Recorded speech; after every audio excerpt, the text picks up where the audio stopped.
Hello. So we just had with us this afternoon Ambassador Nasir A. Andisha, who last year published a wonderful book with the title Neutrality and Vulnerable States, an analysis of Afghanistan's permanent neutrality, in which the ambassador explores the last 150 years of Afghanistan's history of neutrality and their options for it to become again the foreign policy of Afghanistan in this very different environment. Today, not even 3 weeks after the fall of the Ghani government and the takeover of the Taliban of Kabul, the foreign policy of the new Afghanistan is anyone's guess. Few people are as suited, though, to give us insights than Ambassador Andisha is. He studied in Europe and the United States. He got his PhD from the Asia Pacific College of Diplomacy at the Australian National University. He served as a director of multilateral economic relations and international financial institutions. He then was appointed ambassador in 2011, serving in Australia, New Zealand, and the Republic of Fiji. Later, he became the Deputy Foreign Minister for Management and Resources at his home of Afghanistan. He is currently the ambassador and permanent representative of Afghanistan to the United Nations in Geneva. Please enjoy his talk. Thank you very much, Pascal. Thanks for your kind introduction and thanks for organizing this session. I understand that we were planning for something else, perhaps for something more academic, but again, as in students of international relations and to that matter of neutrality, I see that we have many experts and researchers here. So I should perhaps shift gear more towards current affairs and why and how neutrality is still important, still relevant in the vulnerable states and the smaller states. And I think that is something that everyone who knows about the literature of neutrality knows. So I also send my greetings to everyone in this webinar and all over the world. Good morning, good afternoon to all of you, and thank you for joining this session. When Pascal reached out to me from Japan, I was really interested in to find out. That's my bet, that's my problem, because as somebody interested in this area, I should have really find out that there is a circle of study of neutrality. Although I know a number of names here because I quoted them in my research. I know there is a very good group of researchers, but I didn't know about what initiative Pascal is doing, and I'm hoping that from now on I could be a small member of this circle and could continue whatever comes next in my personal career or my professional career, and also in my country, to really learn from you and to interact from you in this very important but niche area of international relations and security policies. To us in Afghanistan, neutrality comes kind of natural. It is when I was, from the very young age, when I was studying history of Afghanistan, when I was doing some research on international relations about Afghanistan, I always encountered with two very important elements in the foreign policy of Afghanistan. One constant was neutrality, different forms of it, from buffer states, which was the creation of the modern Afghanistan in around 1885 and then 89, when the whole current borders of Afghanistan was formalized with between the King of Afghanistan and Sir Mortimer Durrant, who was the British Foreign Secretary at the time, Indian Foreign Secretary. So from that time, the whole geography of Afghanistan came into being as a buffer geography. And then normally it's moved from a buffer state into a neutral, and there is also lots of literature that when a buffer system disappears, the buffer state normally tend to become a neutral state.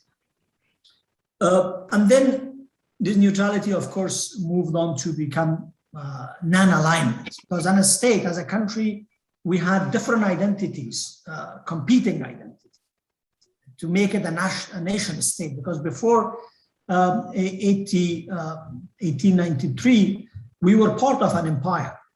And that time, there was no question of nation states. So that empire could sometimes be in Iran, sometimes in Central Asia, many times in Kabul, in Ghazni, in Kandahar. But then the question of nation state, when it comes that nation state has to have, some sort of identity. One identity was, okay, who are the people? But then this current geography is a mix of people. There's no one people. But then, the other identity was that this is a place where, it's a cradle of all this civilization. But then it was overlapping. It was the sort of, South Asian, Indian civilization, and then there was Central Asian one, there's the Turkic one, this is the Persian one.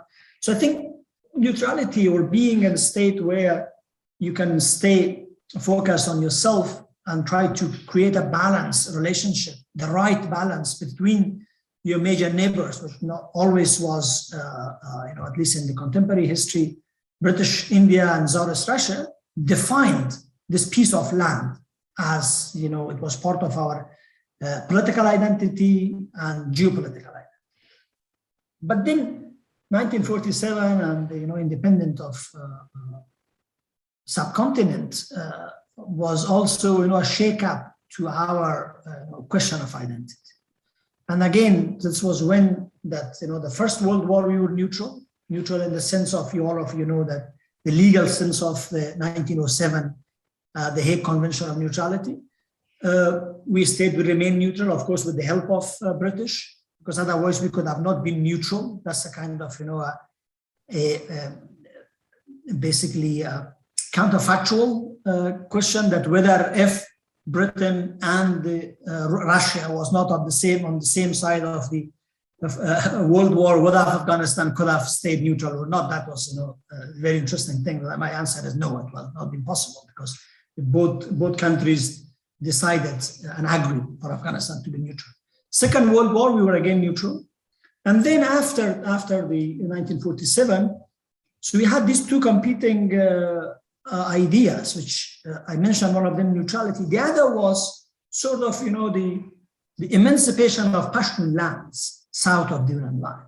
That also defined the idea of Pashtunistan. Also, to some extent, was used by, some of our rulers as, the defining character of this state to make sort of a national unity, which of course brought us a lot of problems even till now. So fast forward today, Taliban entering to Afghanistan via Pakistan, and they could tolerate their safe havens in the past 20 years, despite all the international efforts, can take you back to 1947 and to this creation of Pakistan, and to the identity conflict between what was, the lands of Afghans, which is comprised of, Afghan Pashtuns and non-Pashtuns, but then the majority of that nation, Pashtun nation, remained on the other side of that Duran line, for which neither United Nations nor, regional efforts, nothing could solve it, and somehow, part of this legacy, it stayed on the other side and now consolidated there. And instead of we having a claim on the other side as the Pakistanis and the, even Taliban, which mostly come from there, have a claim in the whole of Afghanistan, but to that matter, even now to Central Asia and to the rest of the world in terms of their fundamentalist and extremist ideology. So after 50s, the idea of neutrality was too harsh for our nationalists to keep it as a policy, because as a neutral, you should not interfere in the other country's internal affairs. And we used to do that in Pakistan. So to do that, we moved from this idea of neutrality to something softer, because we thought that, neutrality was in a time, it was sort of a fait accompli on us when the British were there, and then the Tsarist Russia was in the north. So now the British are no more there. Why we need to be neutral? We can ally ourselves with our friends in the north, with the Soviet Union, and then we can, keep pushing for our claims. So that's why, we moved out of neutrality or strict neutrality into something which is called non-aligned or non-alignment. And there, of course, non-alignment, we all knew that non-alignment was, okay, started with a very, sort of independent third force, but slowly it was embraced, or it was, gobbled by the Soviet sort of, approaches. So if you look at the UN, United Nations records, so they worked together. And even when Afghanistan, when the Soviet Union attacked Afghanistan and occupied it in 79, even NAM could not criticize or could not even condemn the invasion, because countries like Cuba and a few others, they got together and they blocked anything in NAM. So I can give you some of these examples. So neutrality moved to become non-alignment, and slowly non-alignment become, took the power, the color change and became reddish and completely red. And in 79, we were a communist satellite. And this is where the first part of Afghanistan neutrality aimed. And in my book, so I have quoted this argument that in the 50 years, Afghanistan remained neutral. It was the era of tranquility and the era of balance of power or balance of interest, whatever you call it. Northern Afghanistan, the Russia and the Soviet were helping us. But in south of Afghanistan, it was, the NATO bloc, the United States, and the others. So there was a sort of understanding between North and the South and the economic projects and things like this. But when the Soviet moved south of Kabul, this was when the whole balance tilted on their favor, and their invasion aimed at Afghanistan's neutrality, and to that matter, the era of tranquility and the era of balance in Afghanistan. And since then, we are witnessing all these wars in Afghanistan, which means that, during that era, the competition rivalry in Afghanistan was only economic and to some extent political, because the world was competing in Vietnam and Southeast Asia and different other places. But when that chapter was closed there, I think open rivalry started in Afghanistan, and today, like 2001, like 1996, like 1992, all these events, including 14th of August this year, I could see it, as a student of international relations and geopolitical studies, as continuation of that rivalry. With, of course, new players are introduced in the current one. China has never been part of the game. They are right now. Central Asia, of course, they're playing together with the CSTO and to some extent Shanghai and Russia, but they are independent players themselves. Even Turkmenistan being neutral, there's another subject that you can perhaps discuss, what kind of neutrality Turkmenistan has. And then Iran is a prominent player, and that's how things has changed. In the past, there were only two players.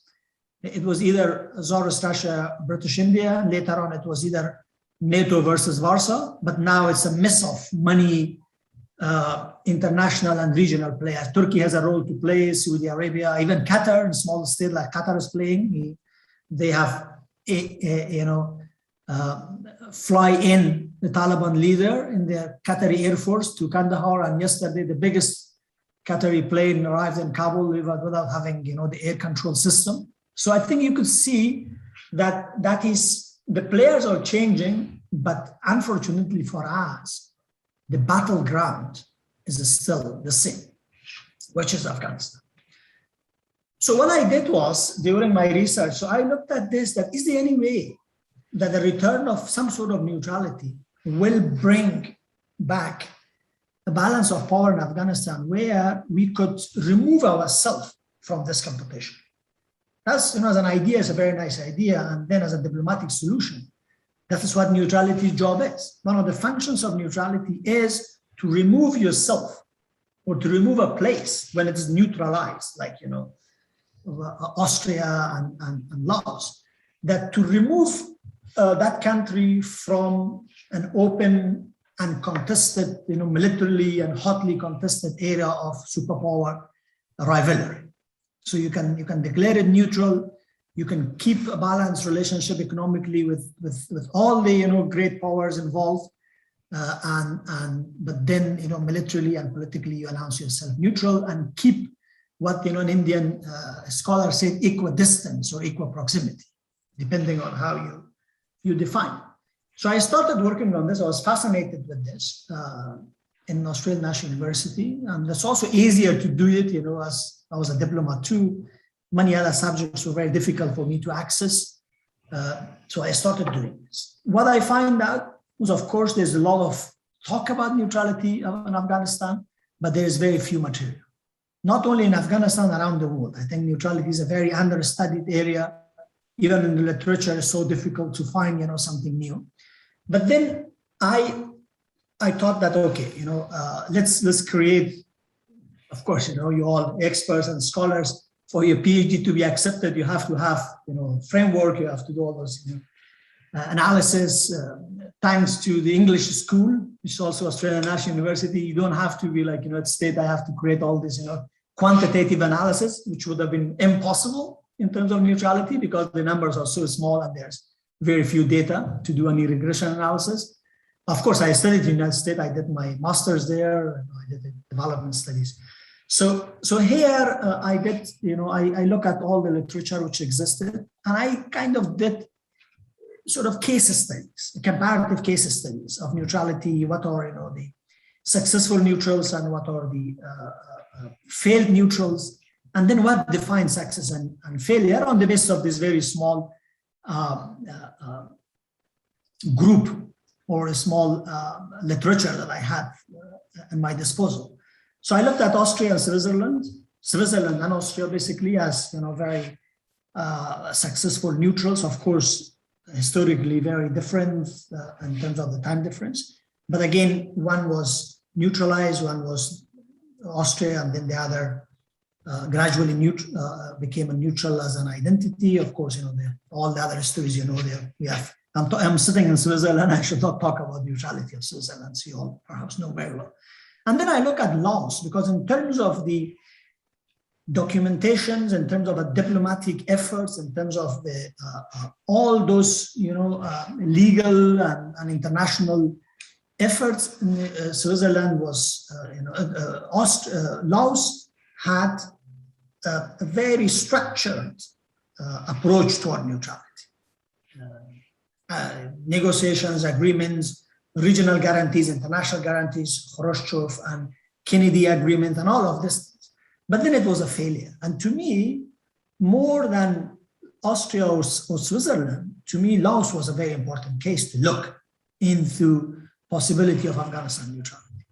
Because there, it was not only the international players, the superpowers at the time, but also regional players. Maybe the Chinese agreed, or the North Vietnamese agreed on some sort of neutrality of Laos, just as a matter of time before they can, take over the whole place as soon as the Americans and the others are out. And they knew that, Russia, Soviet Union does not have a major role to play there. It was the region itself. So the similar idea was in Afghanistan. Taliban's approach was that, okay, fine, in 2019 and 20, that we will be okay as soon as you leave, you will create, an inclusive state, everything will be fine. But the minute they manage to get, a United States exit, and to that matter, Pakistan, and now, the others. So it's, tomorrow you will witness a very inclusive state by all the Taliban. So I think that's basically what was also the case in Laos, just a matter of time. And then I look into the failure and success. I, of course, like any other nice students, I created an analytical framework on the basis of what are the elements of success, domestic and international and external. And I created an 8. Of course, from the literature, I find that, at least to me, there are 6 major elements or major factors which can contribute to success of neutrality. But then when I looked at the case of Afghanistan, then I find out that no, it's beyond this. So to me, I just created this simple formula that these external factors plus internal factors will be equal to a sustainable permanent neutrality. And in terms of the Domestic factors, I said some level of domestic cohesion and stability, because of a country which is in turmoil and continuous instability, and there is no some level degree of cohesiveness among that country, that nation. It's difficult for it to be neutral, because you cannot be neutral while another community will have an irredentalist view. And then I also outlined or highlighted that the country and the state should have some minimum level of military and economic power. And to that I mean that at least the state should be able to finance its core budget and to finance its own military, even small military, from its own domestic resources, for it to become to be a candidate for a successful neutrality. And then on the international or the external side was that the geopolitical position and importance of a country. Outside balance of power, and if there is hot competition and stalemate, military stalemate, because normally one of the definitions of neutrality is that neutrality changes a military stalemate into a political stalemate. And then an agreement, a consensus of major neighboring power on the neutralization or neutrality. So all the players should think that even if you don't get all our interest, our relative interest is that this place could be neutral. So it means that this neutral spaces, geopolitically, they will be important, strategically important, but not strategically vital to one of the major powers. If a country, if a space is strategically vital to the security interest of one of the superpowers, I think that power would do everything possible to secure it for itself, or not to let it be neutral. And we have seen, cases like in Georgia and Ukraine and many other places, when it becomes really strategically important for a major power, they will try everything possible, at least to secure their vested interest. Even if the rest is becoming neutral, then they have no problem. Like, if you ask the Russian experts, they will tell you that even right now, if Georgia want to be neutral or Ukraine, they will be happy. And to that matter, that was their also policy vis-a-vis Afghanistan for the past 14 years. The official foreign policy of Russian foreign ministry was a neutral Afghanistan. So this was in the literature. But what in terms of laws and Afghanistan, I added to the literature, hopefully, I think this is my contribution to the literature neutrality, is that the countries wanted to be neutral, or any country wanted to be neutral, has to have agreed upon borders. So it means that the borders should be internationally recognized. And of course, it's not only mine, even in the case of Austria, that was one of the impediments until they did not, finish these border issues with former Yugoslavia and also with Italy. The question of neutrality was still there. But in the case of Afghanistan, this is the same. And then what I find out also from literature in Laos was that the intervention, contribution, or engagement of non-state military actors, because in the case of Laos, yes, fine, maybe the Laotian government or the Vietnamese, North Vietnamese government agreed, but still there were petty law, and there were the South Vietnamese militias that they could still Viet Congs and the others, they could still use what they call this Ho Chi Minh Trail to move back and forth, but no country was taking responsibility. They said, yes, we signed into neutrality of Laos, but these are non-state actors and we can't control them. So I think even right now, fast forward for many years in 1962 and 3 in Laos, do we know that the presence of non-state actors in the Afghanistan and Pakistan border region is very serious. These are not only non-state actors, which are like nationalists and they are fighting on behalf of this. These are extremist, Islamist, non-state actors, and of course now we have IS and the others. So these are the two other added elements into the question of neutrality. And the last one, which again I think that maybe this is my contribution, was the ideological and cultural outlook toward neutrality as an identity. So here, if you look at Switzerland right now, you talk to the Swiss, they will tell you now Swiss is running for UN Security Council. There's a debate here. But a number of referendums, when people ask that, why you want to be neutral, people don't really know that why they want. But they think that, this cross in the flag of Switzerland and what Switzerland is defined is neutrality. So it means that it's part of the identity of Swiss. While if they need it or don't need it anymore, practically, I think that became part of the identity. But in the case of Afghanistan, neutrality, if you take the word neutral and translate it into Farsi, or even to that matter in Pashto, in this I think Farsi and Pashto are similar, it's very difficult to justify it because it has kind of a negative connotation. It's like, there's somebody who doesn't have manhood in the sense. So you're neutral, you are like genderless, basically, things like this. That's number one. Number two, which is again very important in the context of a place like Afghanistan, is the element of religion, Islam. You see, the whole war in Afghanistan is fought in the name of religion. And even now, what the Taliban are trying to define their government is under the name of Islam. So I looked at the Islam literature, Islamic studies literature, that how that literature looks into the question of neutrality. Can an Islamic polity be neutral? Because if you look at the classical versus the modern approach towards Islam, or maybe even from the time of the Prophet, there are divergent views. Because in one view, Islam is an ummah, it's all together. You cannot be neutral because there is no question of nation state in it. Because you have to, if there is a problem like in Palestine, as a country, Afghanistan or Yemen or Bahrain or Mani, you cannot be neutral. There's no question of neutrality. It's you versus them. So that's one way to look at it.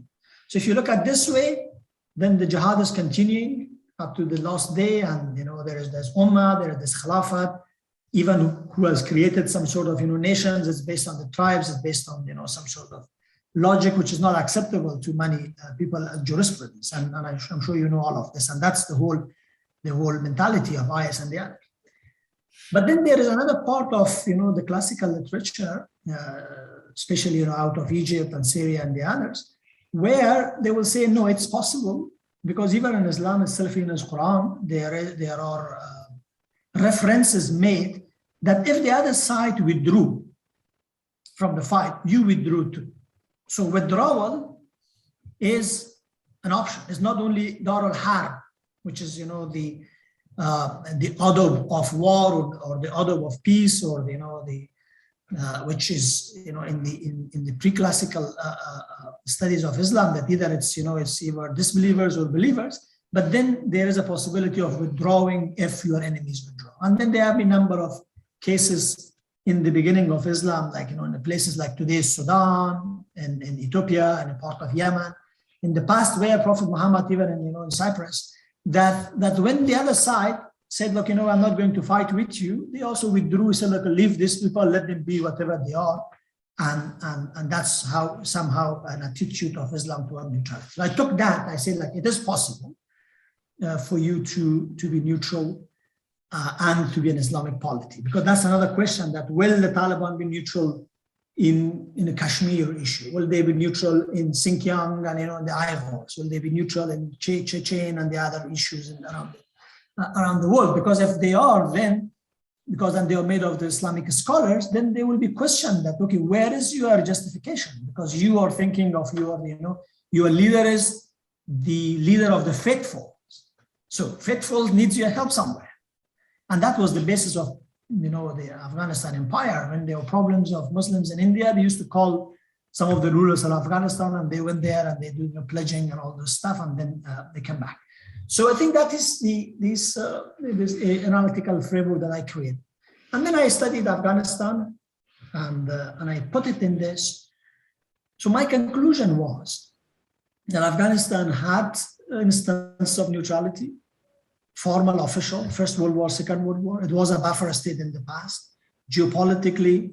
So in terms of this analytical framework that I created, I think 3 or 4 of them, Afghanistan fits naturally to the profile of a neutral state. But then there are many other elements that we need to work with the region and among ourselves as Afghans to make Afghanistan a neutral state. But at the end, my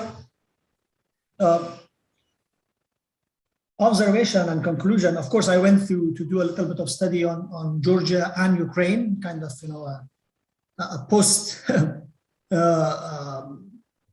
after finishing my paper.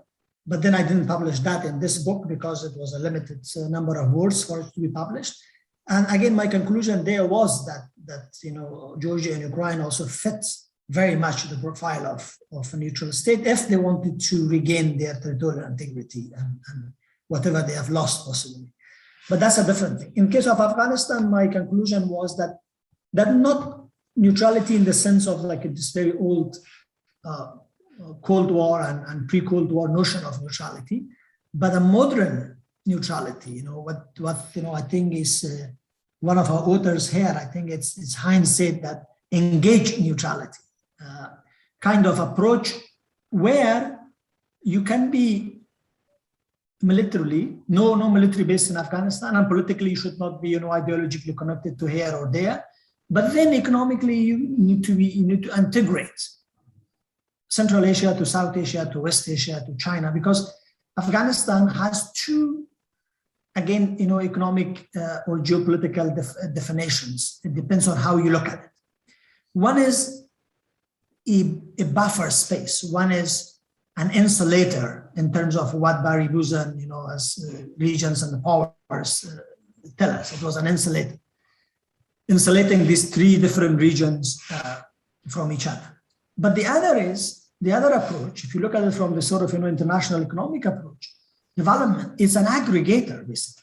It's a land bridge which can connect all these places, especially when you have these ideas of major transport infrastructures from Belt and Road or from Northeast corridors, from Europe, Asia corridors, all of these corridors that you can see in the maps. It has to cross from Afghanistan, and Afghanistan can become a land bridge, a roundabout, instead of a wall, instead of a buffer, instead of an insulator.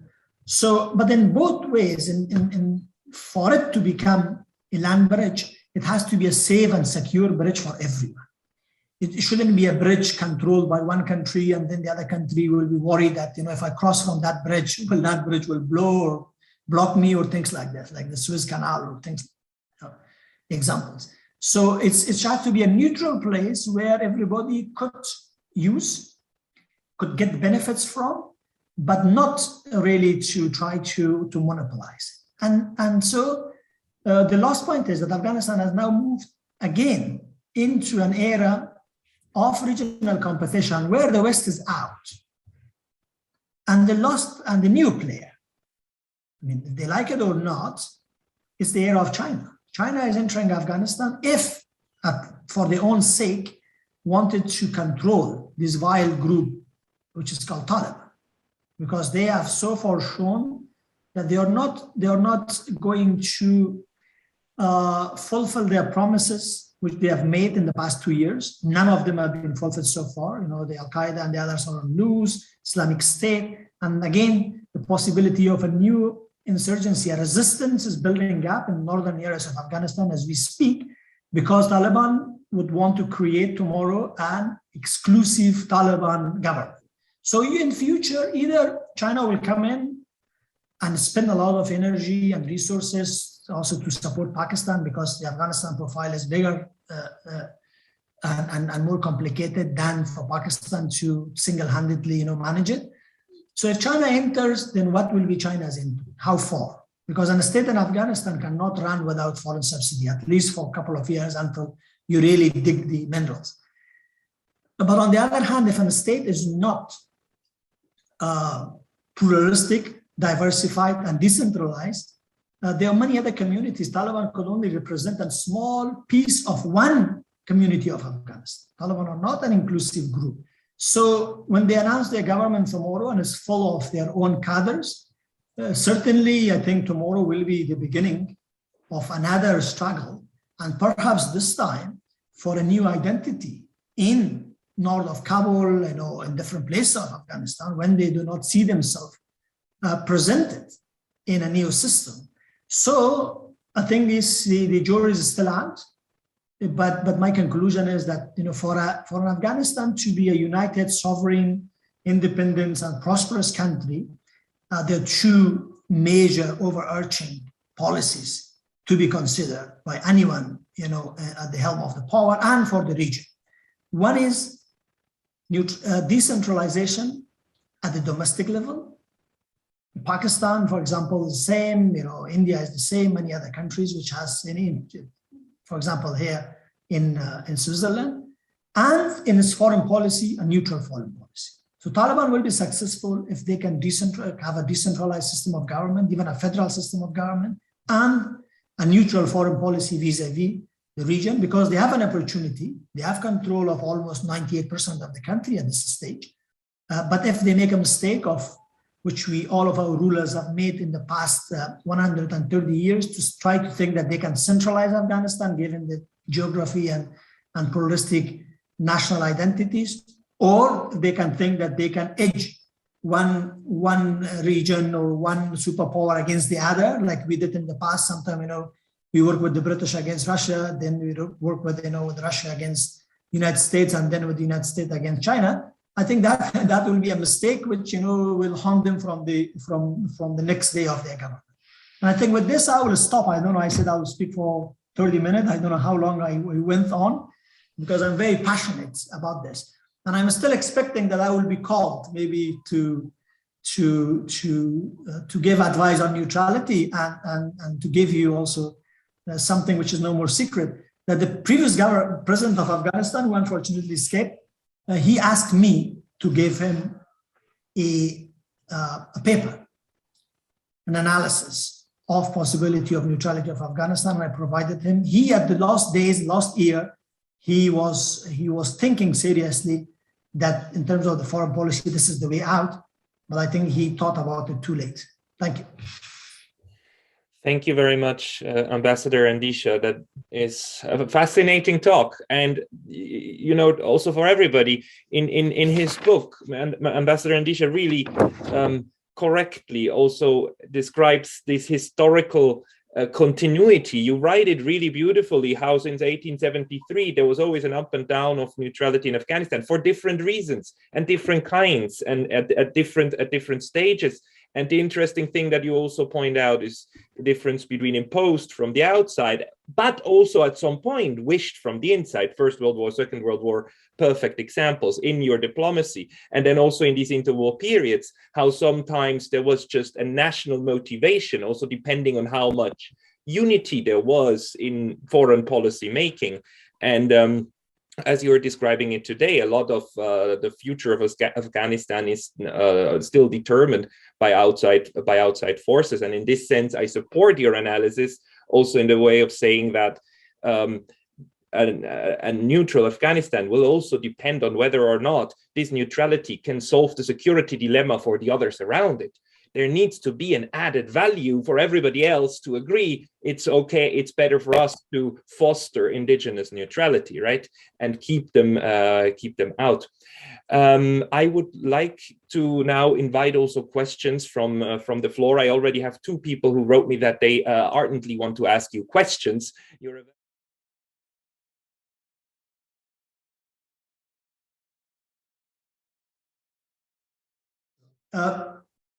In terms of the crisis of identity, the nation building project, along with the state building project in Afghanistan, had, like many other countries, its ups and downs. And we had a number of opportunities to create a nation. Of course, it started with post-independence, 1919. And the project which came with Mahmoud Tarzi from the Ottoman Empire.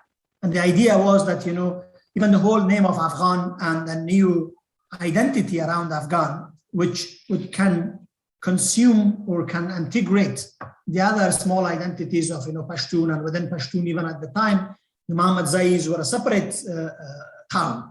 They're calling themselves, if you look at Amanullah Khan's Tazkira, he said from the Qawm Sharif of Muhammad Zais. Okay, so these are the whole idea of creating this state on the basis of, even at that time, it was on the basis of Islam and some sort of pan-Afghan identity, which you can bring the symbols and the creed. But then the question came in that what cultural heritage you need to build this state, because the state in Kabul from the time of Timur Shah, I will bore some of the others with this Afghanistan's history, but bear with me. So when the founder of Afghanistan Empire, Ahmad Shah Durrani, died, his son, because of his problem with his cousins, so he has to leave Kandahar because they were every time attacking him on his life. So he came to Kabul, somewhere, secluded. Kabul was kind of a bastion, and he brought a number of people with him. But the Kabul was traditionally not, Pashtun city. It was a city of, travelers and, many other people. But in Kabul, the whole court, the whole system was Persianized, including, he himself, including his children, including Shah Shuja and the others. And then at that time, of course, this question of identity was not very, very significant. But then after the First World War, when Iran moved from being a Persian empire into Iran, taking the identity of Persians, Kurds, Turks, everything else, then Afghanistan was faced like, okay, if Iran is basically monopolizing this cultural heritage of this land of Khorasan, which includes Central Asia, then we have to do something else to distinguish ourselves from Iran. And this was when there was an attempt to build on into this, Afghan language. The Afghan language, for that, if you look at Saraj al-Akhbar and the others, the first newspaper, they equated with the Pashtun. And I think this was very mild at the beginning, because it was like, you can take symbols like Buskashi from the others, Maulana Jalaluddin Balkhi, and then, the airline called Bakhtar. But then slowly the hardliners intruded this. And because the government of Nader Khan later on owed a lot to the hardline, tribes from the Haqqani region, so they have to change money. And this was when the whole question came in the nation state building. I will leave that there. And then every time we move to ideological, positions, then this identity came as a strong element. And especially when we would keep pushing for, Pashtun unification or Pashtunistan, then slowly the other communities in Afghanistan, they thought like, why we should do that when we have our own problem. So I think that was in terms of the nation building. And that also had its impact on the state building. So this keep continuing. And that's why, if you look at it, that what is now the glue that every insurgent in Afghanistan is using is not the question of Afghan, it's question of Islam. And that's how, a Chinese Muslim or maybe a Central Asian or a Chechen or Arab can come and feel very safe within the ranks of these Mujahideen and the Taliban, because that's a different question. How we can separate it, then I think it will take time. Identity, so you say that question of division. You see, unfortunately, I'm still, very much believing that if we can go for decentralization and for neutrality, we can have as I said, a sovereign, independent, and prosperous Afghanistan.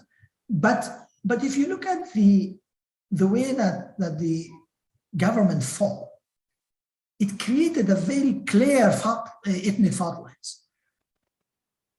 For example, the way that the governor of Nangarhar, who was the chief electoral officer of Afghanistan, and to put the fate of Afghanistan in the hands of President Ashraf Ghani, was very nicely smiling and sitting with an Haqqani, because for him, it makes maybe a little bit of difference, but not much.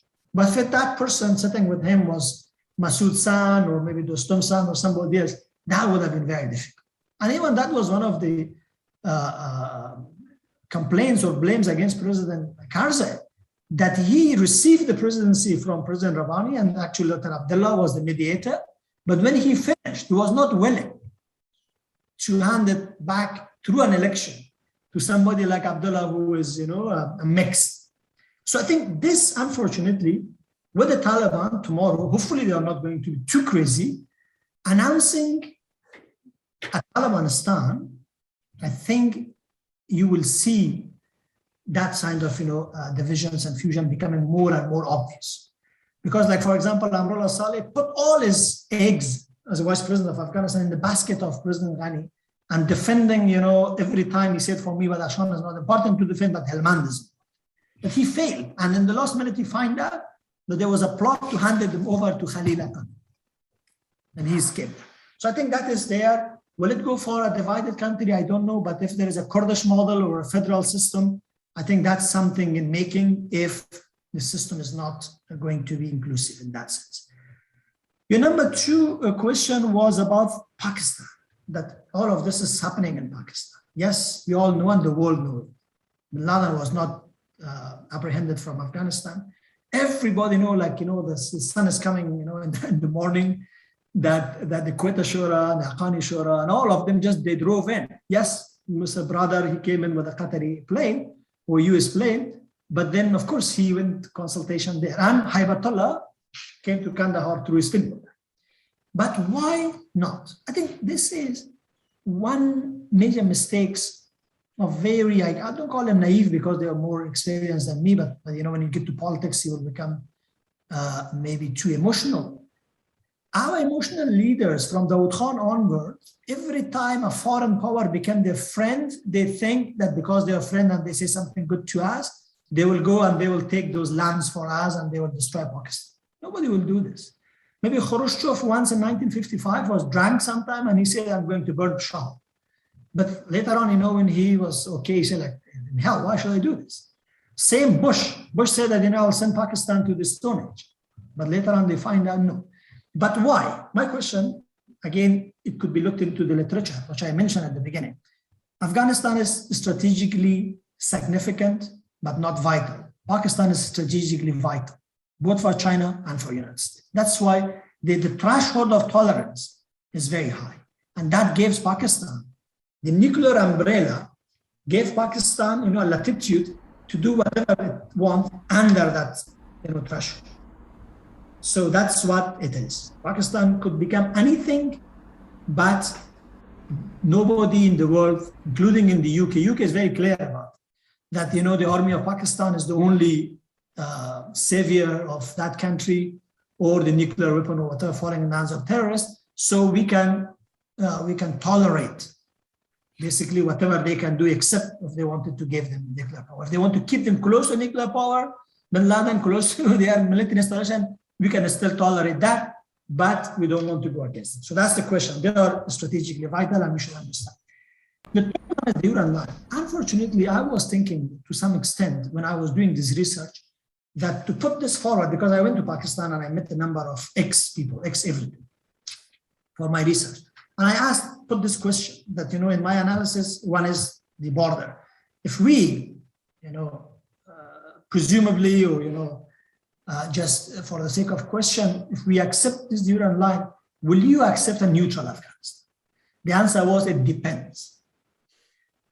So what does it mean? It means that with these pan-Islamist groups, which they have, and of course, if you look at the definition of Pakistan, one thing that defines Pakistan is religion. And they cannot, separate themselves, separate jihad from the motto of their army. So that is very difficult to go against any Islamist group, because any Islamist group, extremist Islamist group, is an extension of their army. The same way that, Mike Mullen, the Joint Chief of the US Army, said that, this is a veritable, he said the Haqqani group is the veritable hands of IS. I think that is clear, and that's not because they like it or not. This is how that country is defined. I mean, if we kid ourselves, it's a different thing, but this is how it's defined. So for them, the Iran line is a nuisance. If they recognize it, then people will say, oh, you cross international border. Why not? Ahmad Shah Massoud, late Ahmad Shah Massoud, once there was an interview with him that, what do you think of the Iran line? And because there was 1993, And it was the people thought it's 100 years. And where is it and how? He said it used to be in, in Sindh and Abbasin. And then it came to where it is right now. During our time, it was in the borders of the Kabul, and now it's in Matak. He said there's not in Khatak and Matak. Matak is a place in Charikal. He said maybe after some time it will be in Omu River. So for them, I think the Ural Line is a shifting area, and it's good not to be internationally sanctioned or recognized, because that will give them, a total control to move in and out. But when they want, they can close it down. If there is a strong government, if there is, a national authority who can trade this with some sort of access to the sea, which is number of, this was also one of the ideas that we were thinking, because, in question of Peru and Ecuador, I don't know, Peru or Chile, I just forgot that there is a case where something like this happened. They traded, one port of border to an access to sea or things like this. Even in Africa, and many places that happens. I think that could be a solution in the long term, but it became a taboo where, the more it's undetermined, it's not the Afghans who will gain, but it's the Pakistanis. Thank you. It was because it comes from Afghans. I know we Afghans, we like to touch historical points too much. Thank you very much. That was a very good answer with a lot of content. And I will now ask Heinz Gärtner, whom you already mentioned, to give us his comments and questions. Thank you, Pascal, for organizing this series on neutrality. As the ambassador mentioned, neutrality is in fact an under-researched topic in the academic world. It's unfortunate that there's not statistically quantitative data enough that you can do a quantitative analysis. But I think the ambassador made a very valid, valuable qualitative contribution to your debate, to our debate. And listening to you, your very illuminating talk, Mr. Ambassador, listening to you and looking at the history of Afghanistan, of course, it's full of foreign intervention, occupation, interference. So I'm asking you, and I'm asking myself, whether is there any other reasonable alternative to Afghanistan than neutrality. So I can't. The counterfactual question to you would be, what would be the alternative? What would be alternative to neutrality for Afghanistan? And if you take the main features of the definition of neutrality, no deployment of foreign troops, no participation in military alliances, and no participation in foreign wars. So that would be sufficient to wall off foreign interference and influence if it is respected. It's not necessary that you have a neutrality when it comes to values. So Austria, for example, adopted Western values immediately after it became neutral. So that refers to what your example of Islam. So that's not necessary that Afghanistan would be neutral towards Islam, for example. But also neutrality doesn't mean to be neutral towards economic issues or even security issues. You can't be neutral towards terrorism. But you can engage in international organization, even European security, regional arrangements. That's what engaged neutrality basically means. So this type of neutrality would be basically my guess is the only reasonable alternative for Afghanistan, also under a new government, under a Taliban government. And let me finish with one paradoxical example. So there are many examples in, you know this better than anybody else, examples in Afghan history, which would confirm basically the value of Afghan neutrality. But one paradoxical example would be after the invasion of the Soviet Union, 79, Jimmy Carter, president of the US at that time, said he would suggest a neutral Afghanistan. Of course, at that time, everybody said that's a non-starter. The Soviets are there, the troops are there. He is talking about, that's only this American geopolitical interest they're talking about neutrality. Looking back from today, this would have been the best option for Afghanistan at that time. It would have been better for the Soviets. It would have been better for the Americans later on. It would have been better for the Afghans. So, and I guess we are in the same situation right now. There is no invasion at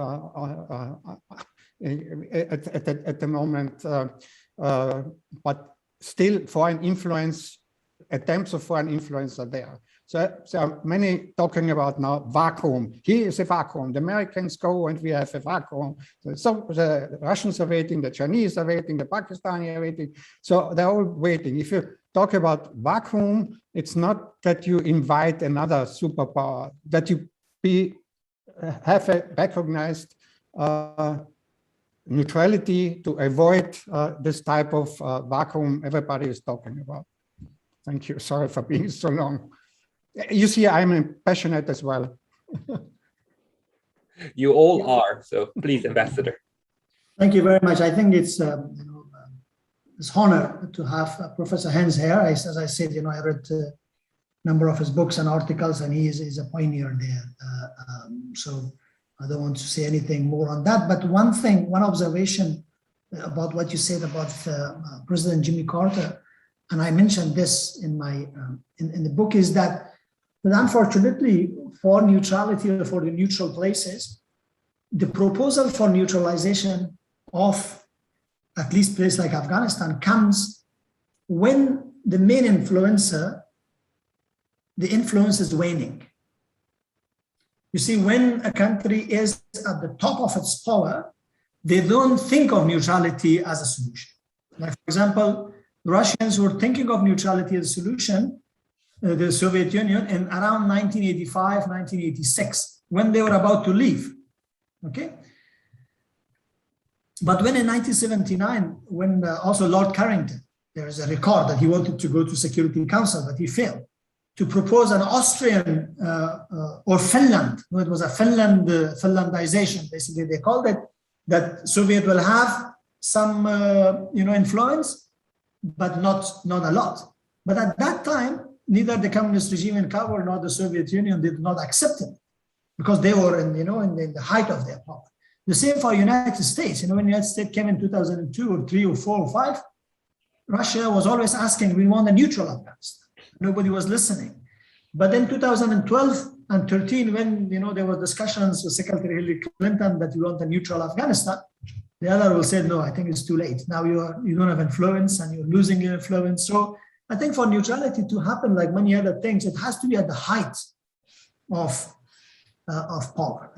But in terms of the alternative, you are right. I agree with you, and maybe because we believe in the same line of neutrality, that Afghanistan does not have a better alternative. It can continue like this cycle of violence and this vicious cycle.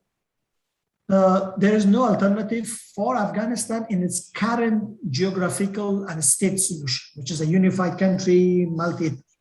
But if Afghanistan, God forbid, is going to be divided into a Talibanistan and the north of Afghanistan, which have a different values, cultural approaches, more towards Central Asia, then, of course, the question of neutrality will be out, because this piece has to integrate with the Central Asia in terms of its economy and everything else. And they don't need to be neutral.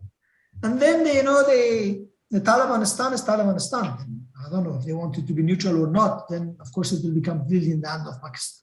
So I think that is either a neutral Afghanistan or unfortunately a divided. So that's not a very good prospect. Thank you. Thank you very much for that answer. Then the next question I have is from Herbert Regenbogen in Washington. Herbert, you Please unmute yourself. Thank you very much, Mr. Ambassador. Thank you very much for the presentation. My field of interest lies between the political culture and the state of peace that Afghanistan will strive to achieve after 20 years of war. In this context, there arises the issue as Afghanistan is a theocratic state, if it should be one, where religion and international relations are imbued, unlike the secular world of the West. Or other question would be that neutrality is a neutralization. Neutrality, as you're portraying, is an issue of identity. And neutralization means that authoritarian form of government can continue.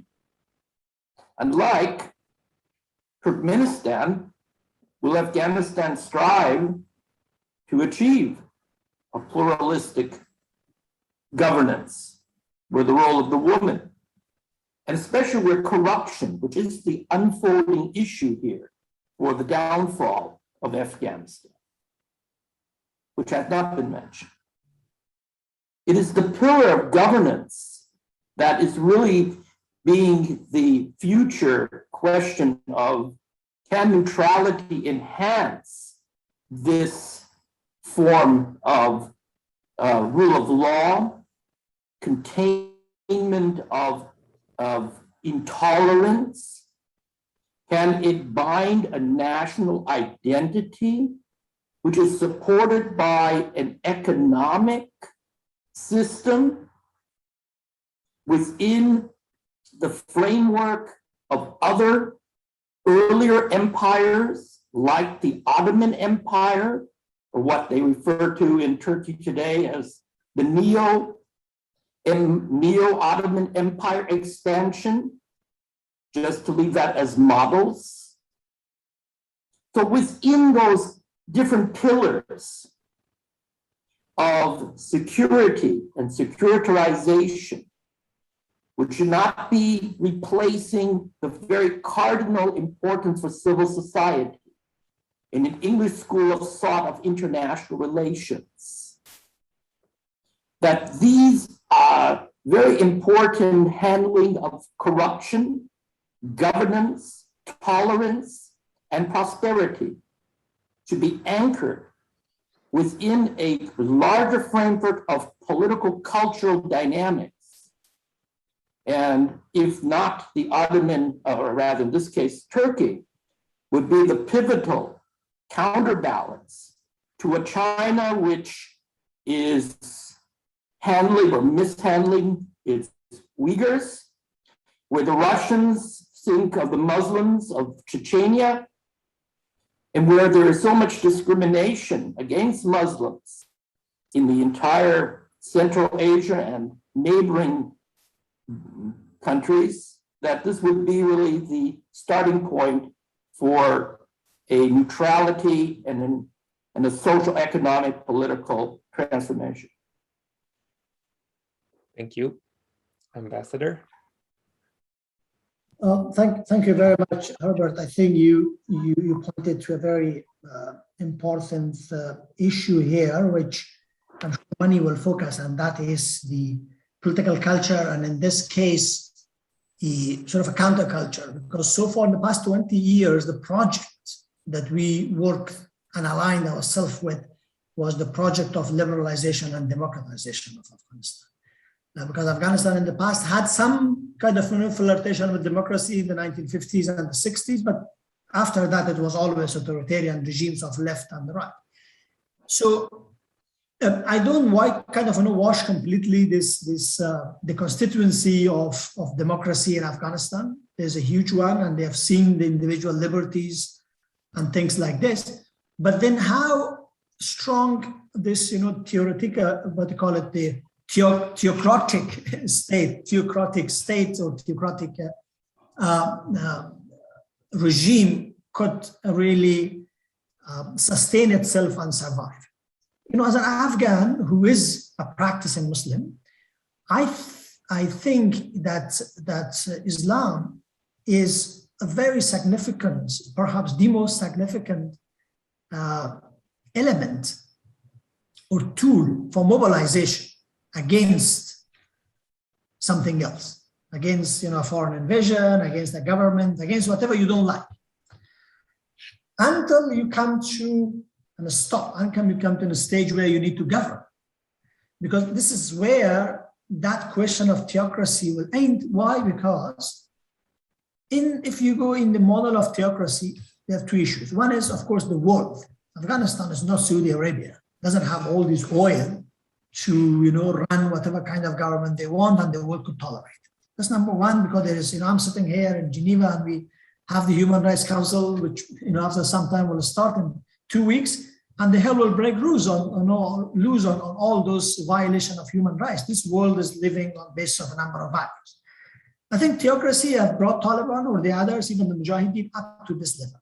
And then the problem in Afghanistan is more to do with ideology than through national, in terms of the nations, or ethnic, they call it. I call it nations. I think ethnic is a very small definition for it, like, you know, the nations of Scotland and Ireland and things like this. So there are different nations there. Nations which has their co-ethnics or co-nations across the rivers. Like for Afghanistan, we have Tajiks, around 10 million in Afghanistan, and then there's a country called Tajikistan, which has 6 million there. We have Uzbeks, we have Turkmens, and Pashtuns. Same. So there are different nations come together in a piece of land.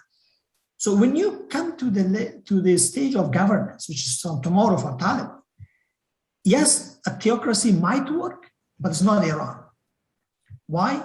Because here it is not a majority Shia place or one language, one religion. I know there are huge minorities in Iran, but then they have surpassed the ethnic identity of Kurds and the Turks and the others on the basis of a Shia sect of Islam and the Persian as a language, and also the cultural base, which, you know, the heritage of Persia Empire.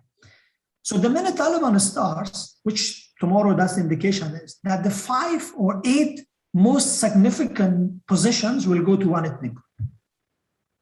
And this is when the question of Islam will be kept aside. And then there will be a definition of, okay, I work with you as a Taliban, but I'm not from the community that it was your base. So what about the rest of the Afghans? I think theocracy will come into a fork when it hits the ethnic identity.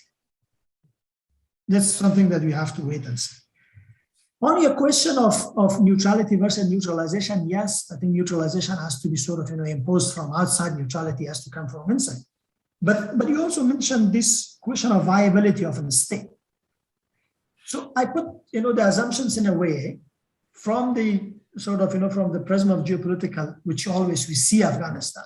So if you think that it's the primacy of external actors' grievances and interests, which inhibits state building in Afghanistan, if you look at it from that perspective, you look at it that it's all about the foreigners, the foreign actors' balance of interest in Afghanistan, which impacts the state building, then I think neutrality surpasses this idea of, you know, corruption, economic, and those things. Because when I was in the United States, and when I discussed this, you know, my research with a number of people, including, you know, Henry Kissinger and Karl Anderford and a few others, they always told me, at least from their perspective, that the problems in Afghanistan, especially interventions and wars, major wars, it's not about the Afghans themselves. It's about when an international major power feels threatened by presence of the other one, or by the, you know, predominance of the other player. This first Anglo-Afghan war started because, you know, even not an unofficial envoy, embassy of Tsarist Russia arrived in Kabul without consent of British. So you see, and then the Russian invasion, you know, one way looking into it is that they were worried that perhaps, you know, the president of Afghanistan was getting too closer to the United States or to, to the Western allies, or the changes which is happening in Iran might impact Afghanistan too. So I think this is always, and even if you look at the question of bin Laden, it was not about the Afghans being under, the yoke of the Taliban, very, preemptive policies and the women's rights. It was when, the United States was attacked, and then it was connected to Afghanistan that when they came. So the question is that if you look at it from that prism of primacy of external grievances, external interests, external threat, whatever you call it, then I think neutrality has to be first for the Afghans to be enabled to create a state. But if you look at it from the other point of view of, political culture, the question of stability, the question of cohesiveness of people together, so they create a state and then they declare it neutral. I think there's two ways looking at it, but for me, I look at it from the second one because this is what I have studied, Afghanistan's issues, and that is that it's actually the external, is the balance of outside, which either make Afghanistan a sustainable place or not. Imagine if the United States wanted to keep these 2,500 troops. Today, we would not have Taliban. I can tell you for sure. Maybe in 4 or 5 years, but not in this way. Maybe in a more manageable way, in a more sort of integrated way. They would have accepted some posts, some rule of Islamic Sharia, but not all. But now, when the United States washes its hands, Taliban come in. And now even in this group, you're talking of the Taliban government, which was not even the idea 1 month back. 1 month back, we will say that, we take some ideas of Taliban into a system where, because there is a republic. So I think that's the way that I look at it. Thank you. Maybe I take the opportunity to add here one thought and a question as well about the inside or outside of this neutralization question. Do you think that even among this very diverse group of the Taliban, there is enough people who understand this dynamic? Because one thing is that in Mongolian politics agrees on little else but the importance of neutrality and a third neighbor policy, because it's so clear, the writing is so clear on the wall. Do you think that inside the group of Taliban you have similar things, that ideas that could happen, or might this not be the case? Thank you very much. I think in terms of neutrality movements, again, unfortunately, when people, politicians are not in power or they're going out of power, they suddenly become, neutrality advocates. In 2011 and 12, there was actually, I don't call it a movement, but there was a group of very prominent politicians gathered together by the Frederick Herbert Stiftung in Kabul, German organization, and they, very senior, and then some of them came prominently in the next government, 2014. They advocated for neutrality. 2011-12, there is a whole declaration actually came out by them. Coming to Taliban, I think the idea of Taliban, their approach to neutrality is, like Professor Herbert mentioned, is a sort of isolationist neutrality, a kind of Turkmenistan kind of neutrality, where you can hide yourself under the guise of neutrality to do domestically whatever you want. So I think they have this idea. They knew. I've been, in 2018, 2017, when we met some Taliban who live in Europe. Okay, their idea was that they told me that, oh no, we like your research, you like your analysis. Neutrality is important for Afghanistan. We should not get along with our neighbors, but also neutrality has to be a policy which should prevent interference in our affairs. And by interference, they mean like, UN and the human rights and things like this. People should not tell us that, how to behave, vis-a-vis women and things like this. But of course, there is, it was probably amenable to this, but that's a next stage. And on that stage, they should be able to rein in the other extremist forces of the other countries which are with them. Because if you make the question of neutrality, then you have to kick those people out, give them to their countries. If there is Islamic movement of Uzbekistan, you have to round it out and give them, say, like, we are neutral, take this. But then, because within the Taliban, they also have the two ideas. Some of them are, of course, very seriously, they believe in that fraternity question. So that was the reason that they could not give up bin Laden. So we have to wait and see, and that's why, I intentionally studied the Islamic aspect of neutrality. So when a question comes with, I was not expecting government of Taliban, but the government with the Taliban together. So that's something which is an open question. But there is a constituency now about neutrality in Afghanistan. It's not a grassroots movement, but it's mostly a political movement. Okay.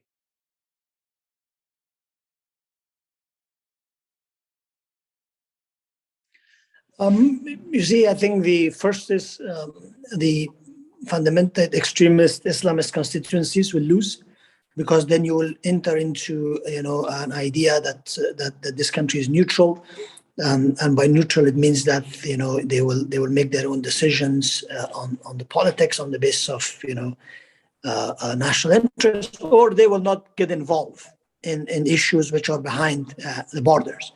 Number one. Number two, I think it's for Pakistani, again, deep state, for the security apparatus, having a Kabul-ruled Taliban, ruled by Taliban or Taliban-ruled Afghanistan, is always a strategic interest.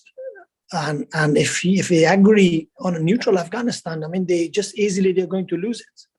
So why should they accept a neutral Afghanistan when an allied Afghanistan will be very helpful for them as a strategic depth vis-a-vis India? So I think this is the two group. But for Central Asia, I think a neutral Afghanistan will be very important. For Iran, neutral, to some extent also for Russia, and for the United States, because even the United States, if they think that at least neutrality can somehow create an obligation for the Taliban to remove the remnants of Al-Qaeda and IS and not to be involved in in this regional things, X versus Y and things like this, then of course policy of neutrality can at least neutralize this place, and there will be an international commitment to do this. But certainly there are winners and the losers, and the one who will be the loser right now has more influence. Well, okay. So with this piece of analysis, I would think we should close the session. It is 2:30 now, and again, I would like to